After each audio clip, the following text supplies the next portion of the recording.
नमस्कार मैत्रिणींनो, श्री स्वामी समर्थ। आज आपण मोठ्या मापाचं फोरटक्स ब्लाऊजचं कटिंग पाहणार आहोत। मोठ्या मापाचं म्हणजे किती? तर आता इथे चेस्ट मोजून दाखवते। जिथे फिटिंगची लाईन आहे तिथून हुकपर्यंत असं मोजून घ्यायचं। 11.5 इंच, 11.5 इंचला 4 ने गुणायचं तर 46 येतात आपले। 46 इंच या ब्लाऊजचं चेस्टचं माप आहे। तर तेच आपण इथे फोरटक्सचं कटिंग पाहणार आहोत। व्हिडिओ शेवटपर्यंत पहा। तर उंची मोजून घेऊया। 14.5 इंच उंची आहे। सगळ्यात अगोदर इथे एक सरळ रेषा मारून घ्या, म्हणजे कापड आपलं सरळ होईल। अशा पद्धतीनं इथून वरती 14.5 मध्ये 1 इंच मिसळा, 15.5 इंच होतात। 15.5 इंचावरती 2 अशा मार्किंग करून घ्या। ही सरळ रेषा अशी आखून घ्या। ही आहे आपली शोल्डर लाईन। शोल्डर आपण 5.5 इंच घेणार आहोत। 46 इंच चेस्टसाठी गळा थोडासा डीप आहे। त्यानंतर 2.25 ते 2.5 इंच गळा रुंदी तुम्ही इथे घेऊ शकता। मुंढा आपण 6.5 ते 7 इंच इथे घेऊ शकता। ते फुल बस्टवरती अवलंबून आहे, परंतु ह्यांचा मुंढा जो आहे ब्लाऊजचा तो 6.25 इंच इथे येत आहे। तर मी दोन्हींच्यामध्ये 6.5 इंच घेतलेला आहे। तर 46 इंच चेस्टसाठी 6.5 इंच मुंढा तुम्ही घेऊ शकता।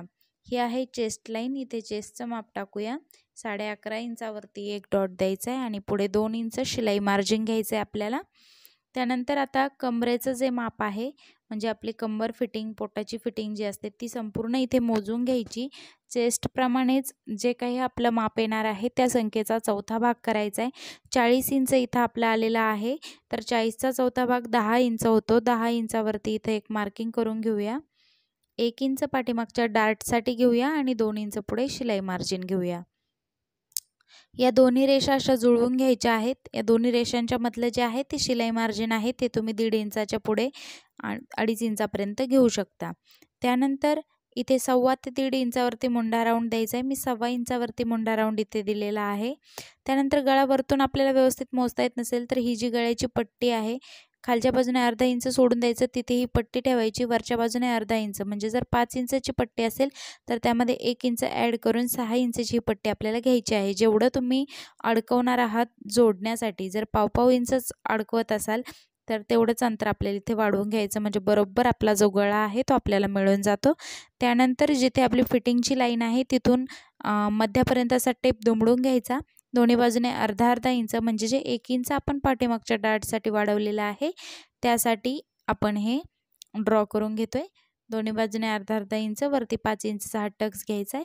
हे 1 इंच आपण इथे ॲड करून घेतलेलं आहे। आता ही जी तिरकी रेषा मी देत आहे ती कशासाठी आहे तर ते व्हिडिओत पुढे मी तुम्हाला सांगणार आहे आणि त्याचं कटिंग कधी करायचं ते सुद्धा सांगणार आहे। तर व्हिडिओ पाहत राहा। त्यानंतर आता हे बॅक साईडचं कटिंग आपण करून घेऊया। याच्यावरूनच आपल्याला फ्रंट साईडचं सुद्धा कटिंग करायचं आहे। अगदी सोपी पद्धत आहे फोरटक्स ब्लाऊज कटिंग करण्याची। तुम्हाला पेपर कटिंग करण्याची सुद्धा गरज नाही। जर बिगिनर असाल, अगदीच नवीन असाल तर मात्र पेपर कटिंग करून घ्या, म्हणजे काही चुका झाल्या तर दुरुस्त करता येतात। जिथे जिथे टक्स आहे तिथे नॉच लावून घ्या। गळ्याच्या ठिकाणी सुद्धा नॉच लावून घ्या, म्हणजे आपल्याला मापे काढायला सोपी जातात। अशा पद्धतीने बॅक साईडचं कटिंग आपलं झालंय। कापड व्यवस्थित तुमच्या ह्याच्याप्रमाणे करून घ्यायचे। हा जो बॅक साईडचा पार्ट आहे तो असा ठेवून घ्यायचा कापडावरती। अलीकडच्या बाजूने अर्धा इंच जागा सोडायची आहे आपल्याला आणि आहे असा हा पार्ट आपल्याला इथे ड्रॉ करून घ्यायचा आहे। अशा पद्धतीनं गळ्याच्या तिथे खून करून घ्यायची, म्हणजे समोरचा गळा आपल्याला ड्रॉ करायला सोपं जाईल। ओके, अशा पद्धतीनं जसं आहे तसं आपण इथे आखून घेतलेलं आहे। अलीकडच्या बाजूने जर तुम्ही पाव इंच जोडत असाल, जोडताना आपलं जी हुकायपट्टी आहे त्यासाठी, तर पाव इंचच वाढवून घ्या। अर्धा इंच करत असाल तर अर्धा इंच घ्या। मी पाव इंचावरतीच जोडते म्हणून मी इथे पाव इंचच घेतले। ही आहे गळ्याची लाईन। गळा तुमचा जो काही असेल तो मोजून घ्या आणि इथे आखून घ्या। माझा 6 इंचचा आहे समोरचा गळा। तर अशा पद्धतीनं मी गोल आकार करून घेते समोरच्या गळ्याला। त्यानंतर मुंढा आपल्याला समोरचा अर्धा इंच आतमध्ये खोलवायचा असतो।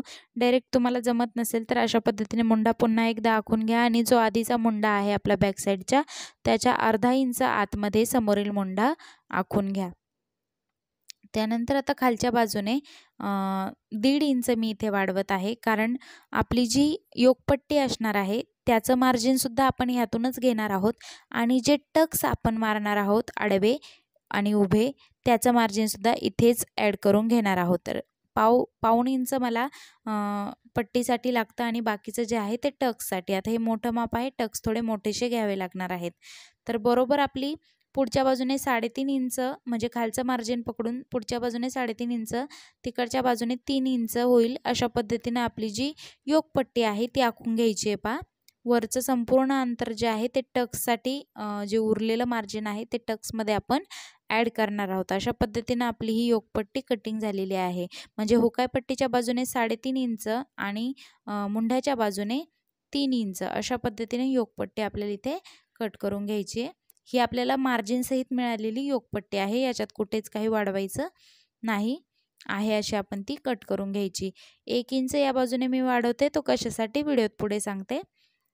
अशा पद्धतीने वरच्या बाजूने सुद्धा अर्धा इंच मी वाढवले.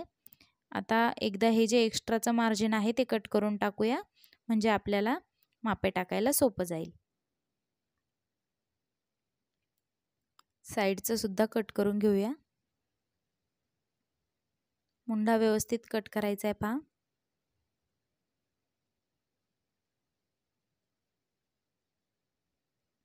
हा आहे आपला फ्रंट पार्ट. आता जे 4 टक्स आहेत ते कसे आखून घ्यायचे ते मी तुम्हाला सांगते. इथे 4.5 इंचावरती एक मार्किंग करा. मधल्या टक्ससाठी उभं 2.5 इंचावरती करा. दोन्ही बाजूने पाऊण इंच घ्या.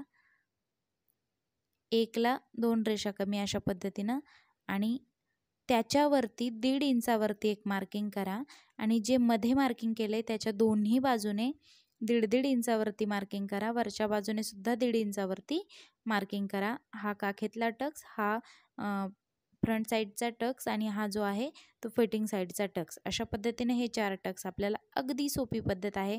मध्ये बरोबर जर असा आपला सर्कल म्हणजे गोल तयार झाला तर आपण समजून जायचं की आपला पफ जो आहे अतिशय सुंदर येणार आहे. अशा पद्धतीने जिथे टक्स आहेत तिथे नॉच लावून घ्या. म्हणजे काय होतं, खालच्या दोन्ही ब्लाऊज आपण एकसाथ कट करतोय तर खालच्या याच्यावर आपण मार्किंग केलेलं नाही, तर त्यासाठी आपल्याला सोपं जाईल. आता हा संपूर्ण टक्स जो आहे तो 1.25 इंचाचा आपला इथे 1.5 ते 1.25 इंचचा रेडी झालेला आहे. 1 इंच ऑलरेडी आपण पाठीमागच्या भागात वाढवलं होतं, त्यात इन्क्लूड आहे. 1 इंच आणखी आपण वाढवले, म्हणजे जो टक्स आहे त्याचं माप मिळून जोडण्यासाठी जे लागणार आहे ते संपूर्ण अंतर आपल्याला इथे मिळालेलं आहे. आशा करते तुमच्या लक्षात आलं असेल. नसेल आलं तर तुम्ही मला कॉमेंटमध्ये विचारू शकता. त्यानंतर आता स्लीवचं कटिंग करणार आहोत आपण. तर मुंढा मोठा आहे याचा, तर आपल्याला इथे जॉईंट द्यावे लागणार आहेत. 4 फोल्ड करून घ्यायचे आहेत कापडाचे, 4 फोल्ड आणि असं सरळ करून घेऊन कापड वरती एक रेषा द्यायची. ही जी रेषा आहे ही दंडाकडच्या बाजूने आहे, म्हणजे बाही जी पलटून घेतो आपण तयार करताना त्यासाठी लागणारं जे अंतर आहे ते मी या रेषेच्या बाहेर घेतलेलं आहे. तुम्हाला अर्धा इंच लागत असेल तुम्ही घेऊ शकता. बिगिनर्सने अर्धा इंचच घ्यावं. आता आपली जी बाही आहे ती कापडावरती अशी ठेवून घ्यायची. दंडाची बाजू या बाजूने ठेवायची आहे. फिटिंगचं जिथे माप आहे तिथे एक खूण करून घ्यायची. वरती बाहीची उंची जिथे आहे तिथे खूण करून घ्यायची. त्याच्यावरती अर्धा इंचावर एक खूण करायची. जी बाही जोडण्यासाठी आपल्याला अंतर लागणार आहे ते आहे. ही रेषा अशी सरळ आखून घ्या. त्यानंतर बाही आपल्याला 3 इंचावरती डाऊन करायची आहे. मोठी बाही आहे ही अशा पद्धतीनं. आणि आता आपण याला जॉईंट्स देणार आहोत. तर जॉईंट्स कसे कट करायचे ते सुद्धा मी तुम्हाला सांगते. बरोबर मध्यावरती नॉच देऊन घेतलाय. अशा पद्धतीनं हे जे उरलेलं कापड आहे व्यवस्थित जुळून घ्यायचं आणि असं समोर ठेवून घ्यायचं आपल्या स्लीवच्या.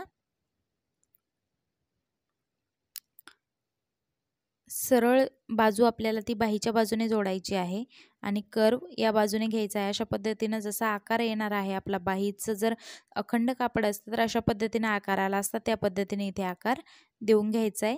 खडूने आखून घ्यायचं आहे. एक्स्ट्राचं कापड इथे कट करून टाकायचं आहे. ओके. आणि समोरच्या बाजूने सुद्धा जेवढी उंची आहे बाहीची तेवढं आपल्याला हे कापड इथे घ्यायचं आहे.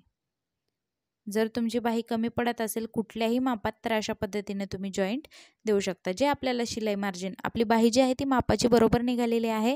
शिलाई मार्जिन आपल्याला मिळालेलं नव्हतं, ते शिलाई मार्जिन आपण इथे जोड देऊन तयार करणार आहोत. त्यानंतर समोरच्या बाजूने अशा पद्धतीनं मत्स्य आकार देऊन घ्यायचा आहे.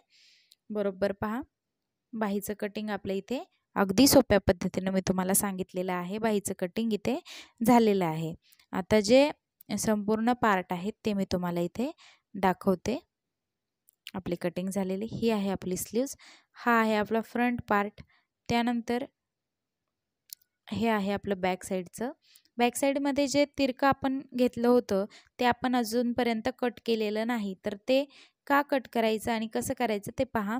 तर अशा पद्धतीनं जसं आपण तिरकं आखून घेतलं आहे तसं कट करायचं आहे. हा जो टक्स आहे आपण मारल्यानंतर तो जो कोपरा निघणार होता तो कोपरा आता निघणार नाही, कारण आपण जे तिरकं आखलेलं होतं तेवढं कापड आपण काढून टाकले. त्यामुळे आपला टक्स मारल्यानंतर सुद्धा खालची बाजू सरळच राहणार आहे, म्हणजे कुठेही कोपरा निघणार नाही. अशा पद्धतीनं गळासुद्धा मी कट करून घेतला आहे. त्यानंतर आता जे पार्ट आहेत ते ठेवून मी तुम्हाला दाखवते, कारण स्टिचिंगचा व्हिडिओ मी या ब्लाऊजचा बनवलेला नाही. हा मधला टक्स मारल्यानंतर जे एक्स्ट्राचं मार्जिन आहे ते बरोबर आपलं इथे ॲड होतं आहे. तुम्ही पाहू शकता कुठेही जास्तीचं उरणार नाही आणि जरी थोडं एक सुताचा फरक पडलाच तर तेवढं कट करून घ्यायचं आहे. मधला टक्ससुद्धा आपण थोडासा मोठाच मारणार आहोत, कारण आपण तेवढं मार्जिन घेतलेलं आहे. जेवढं मार्जिन घेतलं आहे तेवढं आपल्याला अडकवायचं आहे. धन्यवाद.